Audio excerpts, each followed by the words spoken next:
For National Archives Month, we're remembering the 100th anniversary of the United States entry into World War I. Today's program is our third and the last one in October about the impacts of World War I on 3 Butler County cities. Today's speaker is Kathy Creighton. Kathy's a dedicated historian and a community builder who serves as executive director of the Butler County Historical Society. It's located just beyond the park in the Benninghofen House at 327 North 2nd Street. And when you visit, you can see an exhibit on Native American cultures of the Miami Valley that recently received a major award from the Ohio Local History Alliance for outstanding contribution to the field of local history in Ohio. That's a big award, and we congratulate the Historical Society for that. More than 2,500 items are on display in that exhibit, and while you're there, you can also see over here, Butler County Stories of World War I, the Society's newest exhibit. And it may inform Kathy's presentation for us today, which is about Hamilton during World War I. Welcome, Kathy Creighton.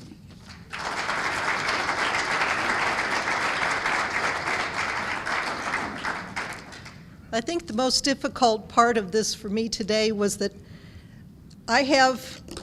this is part 2 of my World War I talk, and part 1 runs a solid hour, part 2 normally runs a solid hour, so cutting everything down roughly from a 2-hour talk to 20 minutes was not easy, because as we've been doing the research, I have felt like I've come to know the soldiers personally. One of the projects we started with was trying to get a complete listing of all the Butler County veterans. There did not exist a complete list that we could find. So it's taken us over 6 months going through books, going through newspaper clippings. We have found over 3,200 men and women from Butler County that served in World War I.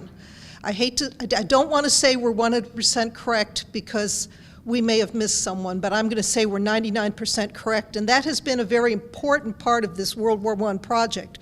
But today I'm going to talk a little bit about the soldier stories. And what was so great when we started this was the newspapers throughout Butler County were very good at publishing the letters that the men wrote home to their loved ones. We have a huge collection of these letters as found in the newspapers. So you can see here was the Hamilton Evening News.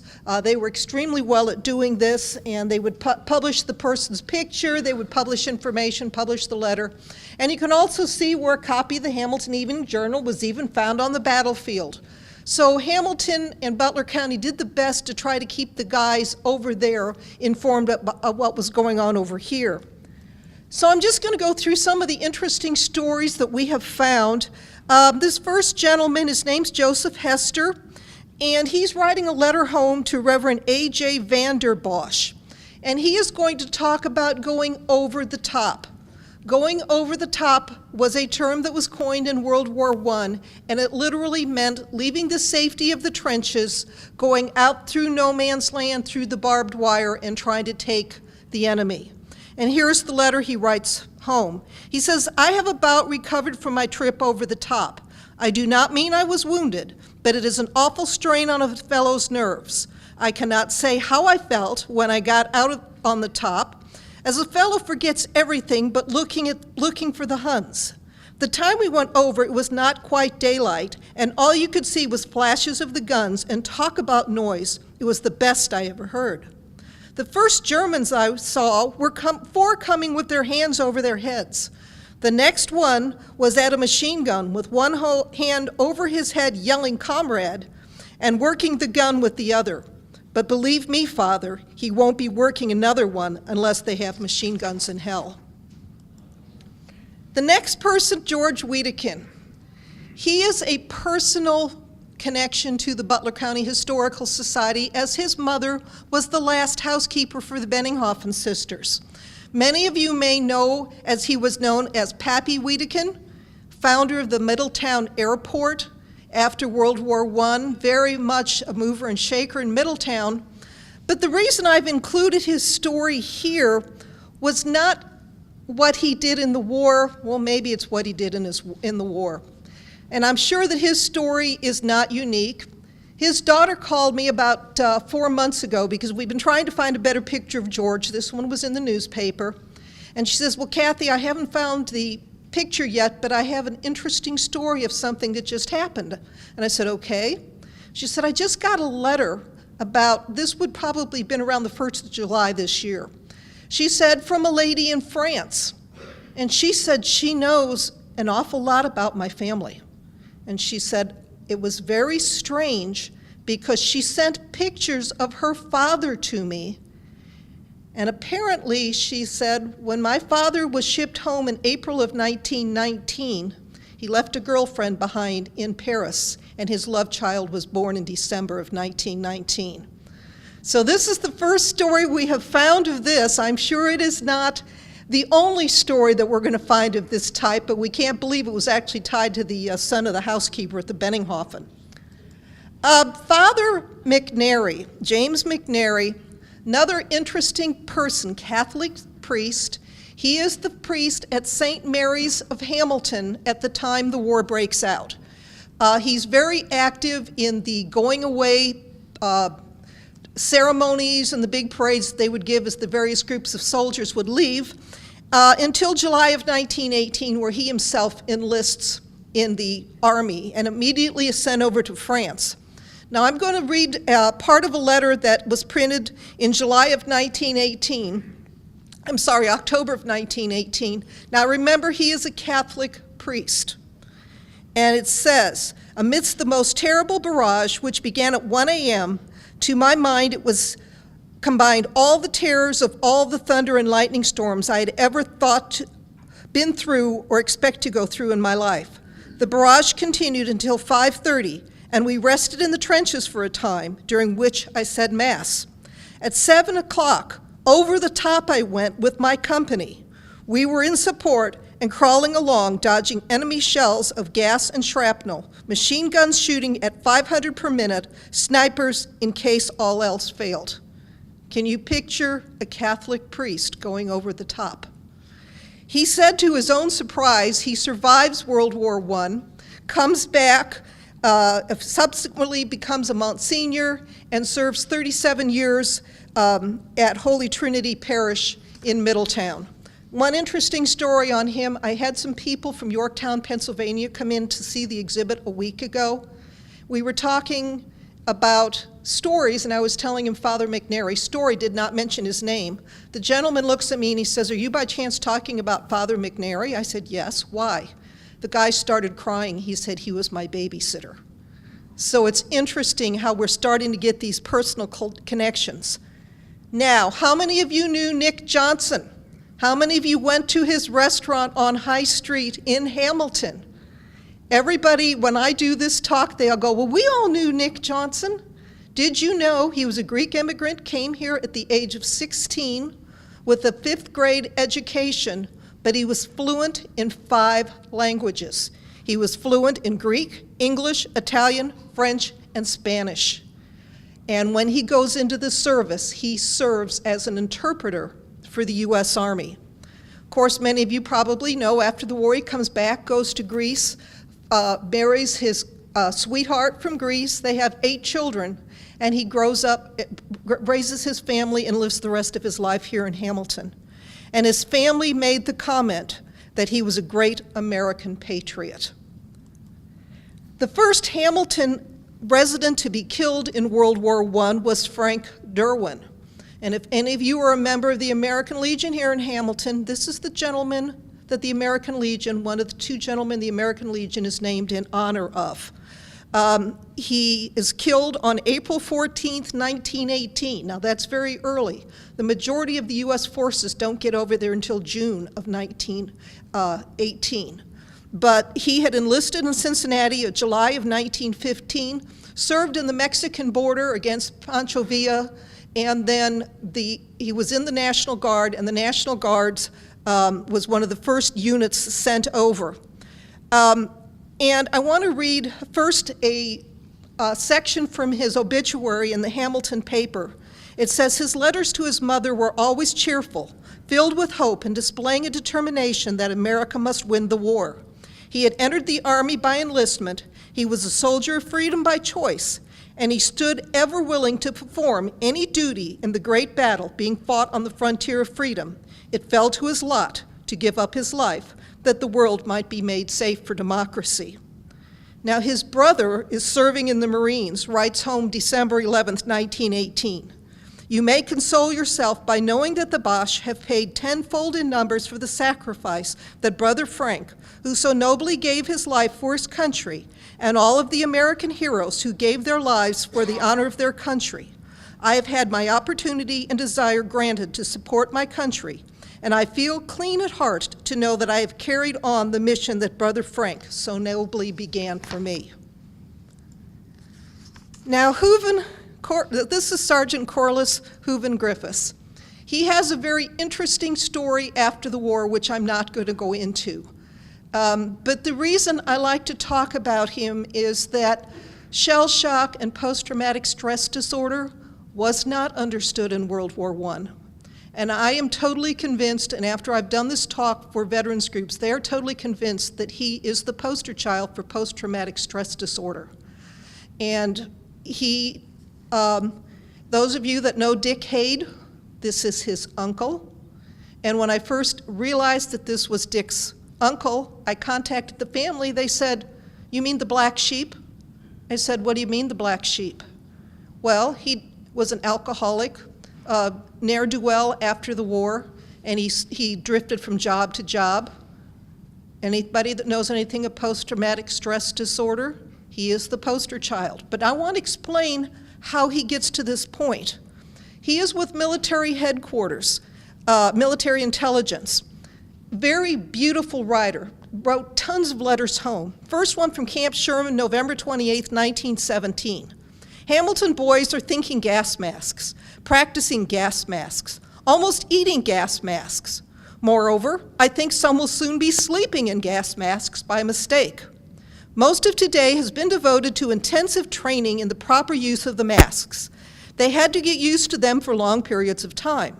And when Headquarters Company attempted to curry their horses with the fantastic headgear on, the poor quadrupeds were nearly scared to death.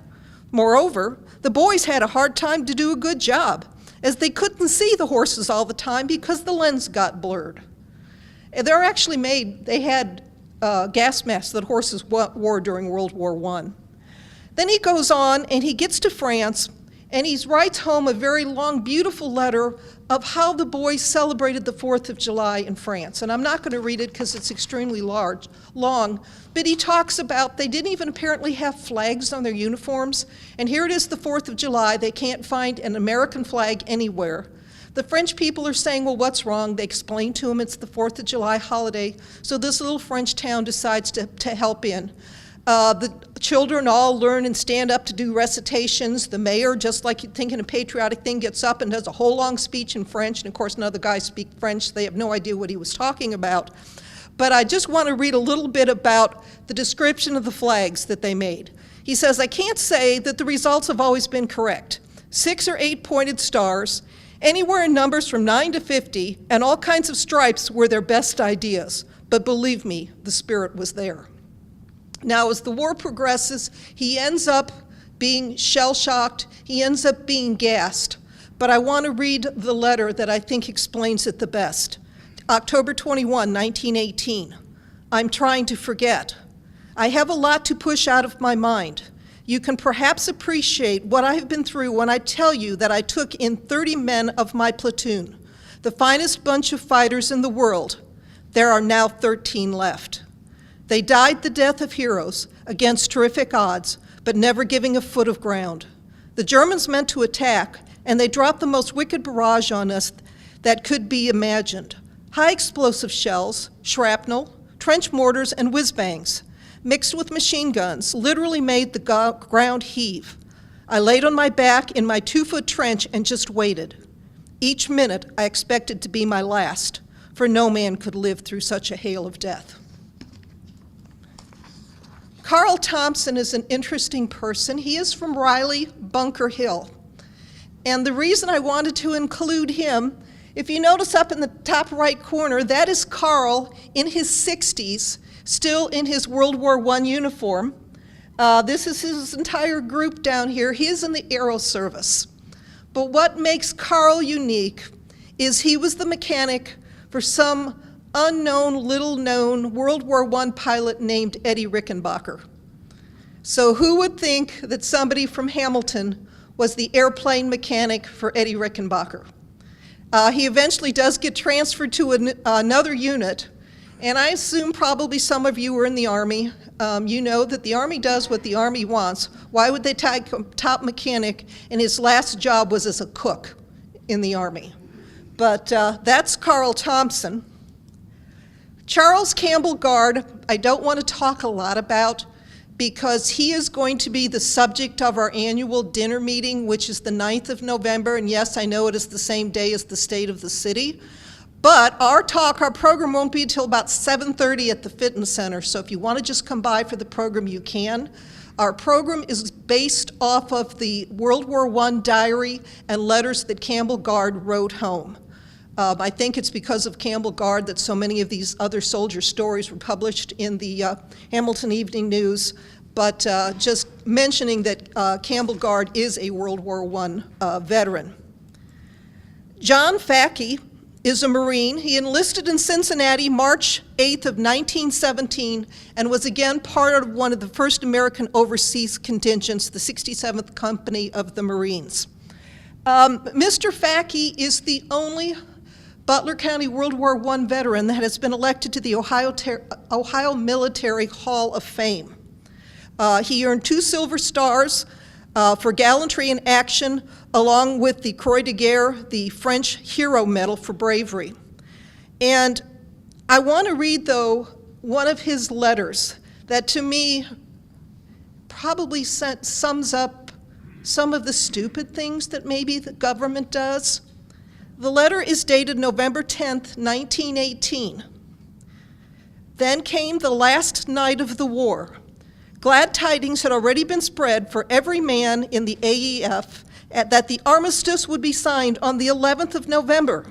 Now you can imagine the face changes of the 1st and 2nd Battalion of the 5th Marine Regiment when the order was given for them to cross the Meuse River that night, the 10th day of November, 1918. Deep down in our hearts, we did not want to go. But when duty calls, we answer. And I am willing to say that there is not a man who did his part to win this great war and always did his duty. We found ourselves on the bank of the Meuse until daylight. The smoke from bursting shells almost stifled us. But when word reached us to cease firing, we had driven the Huns 3 kilometers from the Meuse. Many of our comrades lost their lives on the last night, and it is another one of our nights that will be remembered until our lives pass away. I have to count myself lucky, having been in all of the fighting and coming out all right. Can you imagine being ordered forward knowing the peace was going to be signed within 12 hours? My hat's off to this Marine unit. Whoops. John Crocker, headquarters company, the 332nd Field Artillery, was a lineman for the telephone company. And when the war broke out, of course, telephone communications, they didn't have the wireless radios, was one of the main ways to keep track of what was going on at the front. So the Army was in desperate need of telephone repairmen. Mr. Crocker volunteers, goes over, and it is his job to keep up the telephone lines. He wins the Distinguished Cross, the only Hamiltonian from World War I to win the Distinguished Cross. And this is the way the Hamilton Evening Journal reported what happened. Sergeant Crocker, after sending his men back to safety, remained and repaired 14 breaks of the telephone wires while in a continual stream of German shells were whizzing around him. What a remarkable job. What does he do after the war? Comes back to Hamilton, and he's a telephone lineman. Now, one of the saddest stories that we ran into, and this one has really gotten personal with me, was the Steinmans Brothers. 3 brothers. The oldest one's name is Charles, His two brothers are Edward and Lewis. Edward and Lewis enlist, one in the Army, one in the Marines, in hopes that Charles will be able to stay home, take care of the parents. Well, as it turns out, Charles, one of the first men drafted. All three of the boys are sent to France. Edward is the first one to be injured. In April of 1918, he writes a letter home from a French hospital where he talks about his encounter with mustard gas and his inability to see or talk for a couple of days, and that he's eager to return to the front. By the time that this letter is printed, Edward has been killed at the Battle of Belleau Woods. Now, just a couple of weeks later, his parents receive a letter from Lewis that's in the Marines, and he says he's been wounded by machine gun fire, but he says, "Oh, say, Mom, I run into a couple of Marines out of the same company as Eddie, and he's getting along just fine, but I haven't heard from him in a long time." What the parents didn't know is that Lewis had been killed in action already. So now they have two sons that have been killed in action. But when they get the official notice, they get the notice that Lewis has been killed. Then they get a letter from one of Edward's unit buddies saying, "Just wanted to let you know we all feel so bad about Lewis getting killed." Now his parents don't know, has Edward been killed, has Lewis been killed, or has both of them been killed? Well, as it turned out, both of the boys were killed within 1 month of each other. Now, it was kind of interesting. Charles, by the way, does survive the war, comes back. We wanted to find, if we could, members of the Steinmans family, just to let them know that we were including the brothers in our talk and in our program. And my one master gardener came in, and I was showing her the Steinmans board. She looked at me and she says, "My husband's grandmother's maiden name was Steinmans." I said, "Oh, really?" I said, "Do you know anything about World War I veterans?"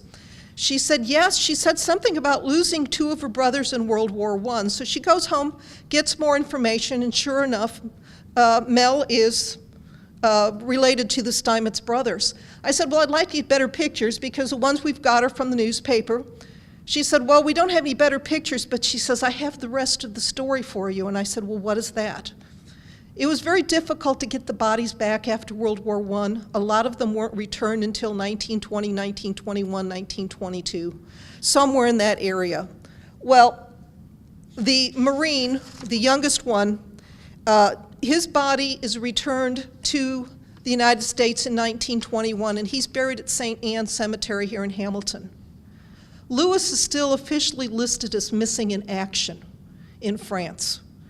That's the one that they got the letter from his unit saying that they saw him go down. They know he's dead. They know he's buried over in France, but he's buried in one of the unmarked graves. Another interesting story about the soldiers is I'm going to talk about three men who are probably never knew each other in life, but are totally linked together in death. The first one is Earl Bernard. He enlists on April 23rd, 1917, joins Company E of the 3rd Infantry, and then he is killed on July 30th, 1918 after the Battle of Chateau Thierry. So, and our second man is Raymond Tiemann. He actually is from Cincinnati, but his father is living in Hamilton during the war. He is killed also at the Battle of Chateau Thierry. And our third man is Bernard Fromholz. He's killed at the Battle of Saint Michel in 1918. And before I go on with the story, I want to read just a little bit of a letter that Bernard Fromholz wrote home. It says, "I've been in no man's land on wire patrol, and it is a little exciting. For the first time, you have to go very quiet through the barbed wire entanglements and make as little noise as possible. And at night, when everything is quiet and standing on post, you can hear the shells whistling over your head and breaking. And we wear steel helmets in the trenches at all times and wear gas masks day and night when we are sleeping and when we are not allowed to even take them off." Now, the reason I say these three are joined forever is if you notice that is the Sailor Soldiers Monument here in Hamilton. The three men's bodies were returned from France to Hamilton on August 2nd, 1921. They held a joint funeral for the three men. They used the Soldiers and Sailors Monument for the laying out Then they had the procession through Hamilton, and the three men are buried side by side in Greenwood Cemetery.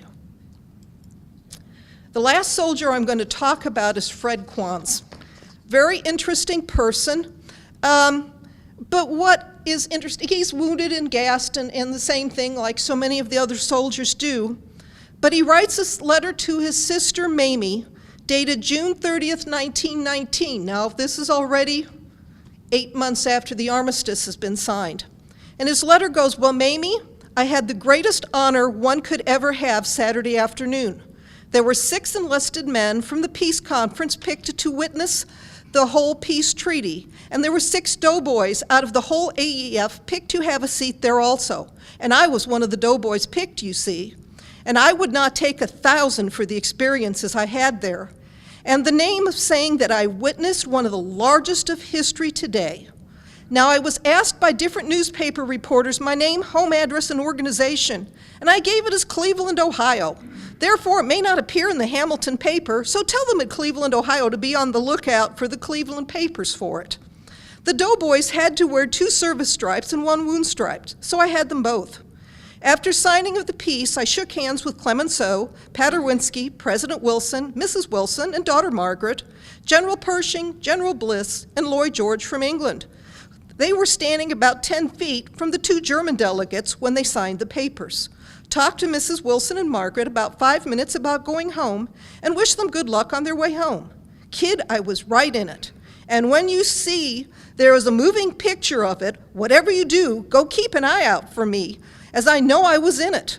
Was taken when I got out of a large Cadillac right in front of the castle, and then taken again in the mirror hall, right where the peace was signed." Why he said he was Cleveland? I mean, I could have figured he might have said Cincinnati, thinking nobody knew where Hamilton was, but why he said Cleveland, I haven't got a clue. But anyway, basically, what was the service count for Hamilton? 80, or for Butler County total, 87 men paid the ultimate price in Butler County during World War I, be it killed in action, died from wounds, or dying from disease. This was 79 Army, 6 Marines, and 2 in the Navy. There were 3,252 men and women who served from Butler County, of which 1,719 were from Hamilton, exactly. So if you have any questions, please ask. If not, these are some pictures from our exhibit, kind of give you an idea of what we have. And we'd like to welcome you to our exhibit. It will be open through the end of next year. We are doing, well, Phase 1 and Phase 2 is up. Phase 1 was the start of the war. Phase 2 was the soldier stories. Phase 3 will go up in April, and it will be the story of the armistice, and it will be the story of the Spanish influenza and its effect that it had on World War I. So I'd like to invite you to come by and see us, and does anyone have any questions? Okay, well, thank you very much.